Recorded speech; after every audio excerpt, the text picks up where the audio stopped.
My father was a great man. A hero, so they say. Dracula is one of the most adapted characters of all time, so it's hard to believe there's anything left to be told. Of course, the title's a sleight of hand, with Gary Shaw's directorial debut introducing a new take on the character. This is Dracula reborn as dark superhero, with horror being replaced by action-adventure.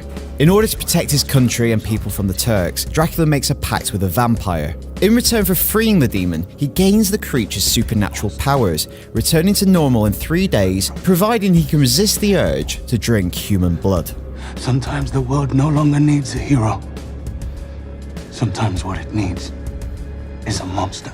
It's a neat setup, but you know immediately where the film is heading. The underlying structure is lifted wholesale from a superhero origin story. Dracula acquires powers, overcomes a series of minor obstacles, experiences tragedy, all before a final showdown which pushes him to the limit. That said, there's a decent amount of fun watching it all unfold. Evans is comfortable in this new incarnation and relishes his newfound powers. There's also some really entertaining, well-orchestrated action throughout the movie. The highlight is a frenzied set piece in which he unleashes his powers for the first time upon an entire army. They're familiar abilities, sure, strength, heightened senses, flight, but the staging and setting help them feel fresh. But it's far too eager to reach the action, and once Dracula gains his powers, it never lets up. That's fine, but this is supposed to be Dracula at his most human and humane. And while we get some sense of him as a doting father and loving husband, these moments don't really ring true.